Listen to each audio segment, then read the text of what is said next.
നമസ്കാരം. ഈശ്വരനെ നിങ്ങൾ എപ്പോഴും വിളിക്കുന്നില്ലേ? എന്നിട്ടും നിങ്ങൾക്ക് എന്താ അസുഖമൊക്കെ വരുന്നത്? ഈശ്വരനെ നിങ്ങൾ എപ്പോഴും വിളിക്കുന്നില്ലേ? ക്ഷേത്രത്തിൽ പോകുന്നില്ലേ? മോസ്കിൽ പോകുന്നില്ലേ? നിങ്ങൾ പള്ളിയിൽ പോകുന്നില്ലേ? പ്രാർത്ഥിക്കുന്നില്ലേ? ജപിക്കുന്നില്ലേ? ഈശ്വരനെ വിളിക്കുന്നില്ലേ? ഓരോരോ ഓഫറിങ്സ് കൊടുക്കുന്നില്ലേ?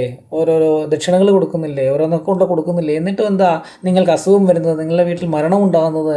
എന്നിട്ടും നിങ്ങൾ കഷ്ടപ്പാടുകൾ ഉണ്ടാകുന്നത് എന്തുകൊണ്ടാണ്? ഈശ്വരൻ ഉണ്ടായിട്ട് എന്തുകൊണ്ട് സുനാമി മാറ്റി വെച്ചില്ല? എന്തുകൊണ്ട് കൊറോണ വരാതിരുന്നില്ല? ഇതൊക്കെ ഈശ്വരനങ്ങ് മാറ്റത്തില്ലായിരുന്നു എന്നുള്ള ചോദ്യങ്ങൾ നിങ്ങളിൽ പലരും പലതവണയായി പലരിൽ നിന്ന് കേട്ടിട്ടുണ്ട്. പലപ്പോഴും പലരും ഉത്തരം മുട്ടുകയും ചെയ്തിട്ടുണ്ട്. നോക്കൂ, ഈശ്വരൻ ഒരിക്കലും ഒരു വികാര ജീവിയല്ല. നിങ്ങളുടെ കഷ്ടപ്പാടുകൾ കണ്ടാൽ ഉടനെ വന്ന് സഹായിക്കുവാനും നിങ്ങൾ കൊടുക്കുന്ന കൈക്കൂലികൾ, ദക്ഷിണകളും മറ്റ് കാഴ്ചദ്രവ്യങ്ങളൊക്കെ കണ്ട് സ്വീകരിച്ച് അങ്ങ് പ്രസാദിച്ച് നിങ്ങളെ അളവഴിഞ്ഞ് അങ്ങ് സഹായിക്കുവാനും, നിങ്ങൾ എന്തെങ്കിലും കൊടുത്തില്ലെങ്കിൽ ദേഷ്യപ്പെടാനും ഒക്കെ ഈശ്വരൻ നിങ്ങളെപ്പോലെ എന്നെപ്പോലെ ഒരു വികാര ജീവിയല്ല. മറ്റൊന്ന്, ശരീരമെടുത്താൽ നമുക്ക് കഷ്ടപ്പാടുകളും ബുദ്ധിമുട്ടുകളും രോഗങ്ങളും ദുരിതങ്ങളും ഒക്കെ വന്നേ പറ്റൂ. പെര വെച്ചാൽ കരം കൊടുക്കണം, കൊടുക്കാതിരിക്കാൻ പറ്റില്ല. അതേപോലെ ഈ ശരീരവുമായിട്ട് നമ്മൾ കൊണ്ടു നടക്കുന്ന സമയത്ത് നമുക്ക് ധാരാളം അസുഖങ്ങളും കഷ്ടപ്പാടും ബുദ്ധിമുട്ടും പ്രശ്നങ്ങളും ഒക്കെ വരും. അതിന് ഈശ്വരനെ പഴി വെച്ചിട്ട് കാര്യമില്ല. അതേപോലെ തന്നെ ഈ രീതിയിലുള്ള ധാരാളം ഉദാഹരണങ്ങൾ നമ്മുടെ മഹാന്മാരുടെ, സിദ്ധന്മാരുടെ ജീവിതത്തിൽ കാണുവാൻ സാധിക്കും.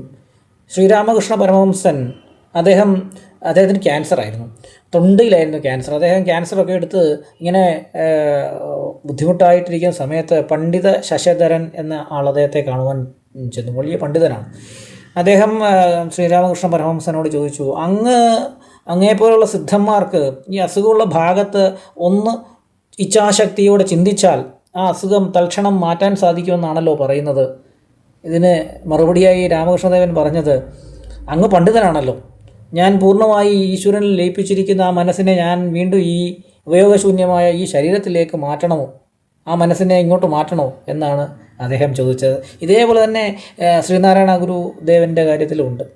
അദ്ദേഹവും ഇതേപോലെ സമാധി ആകുന്നതിന് കുറച്ച് മുമ്പ് സമയത്ത് അദ്ദേഹത്തെ ഉള്ളൂർ എസ് പരമേശ്വരയ്യർ കാണുവാൻ വേണ്ടി ചെന്നു, മഹാകവി. ആ സമയത്ത് ഗുരുദേവന് മൂത്രാശയ സംബന്ധമായ അസുഖമാണ്. അദ്ദേഹം വല്ലാതെ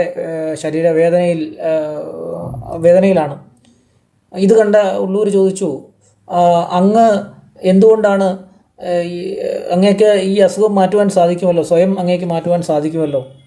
ഉടനെ അദ്ദേഹത്തിൻ്റെയും മറുപടി ഇതുപോലെ തന്നെയായിരുന്നു, ഞാൻ ഇപ്പോൾ പൂർണ്ണമായി ഈശ്വരൻ ലയിപ്പിച്ചിരിക്കുകയാണ് എൻ്റെ മനസ്സ്. പിന്നെ ഈ ശരീരത്തിലേക്ക്, ഈ നശിച്ചു പോകുന്ന ശരീരത്തിലേക്ക് ഞാൻ വീണ്ടും എന്തിന് ഇറങ്ങി വരണം? ഇതിൽ നിന്ന് മനസ്സിലാക്കേണ്ടത് ഈശ്വരൻ എന്ന് പറയുന്ന ഒരു ശാസ്ത്രമാണ്, ഒരു സത്യമാണ്.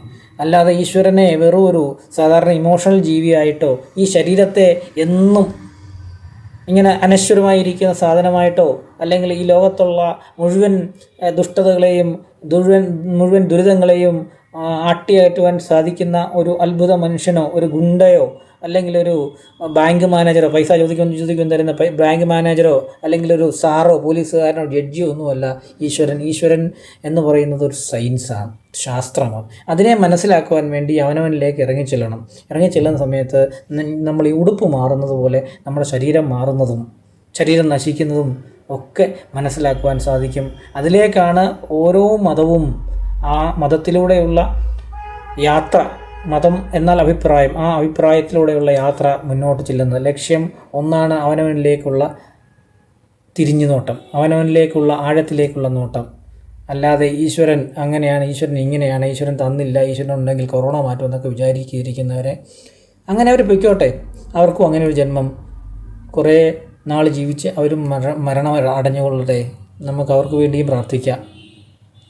ശരി.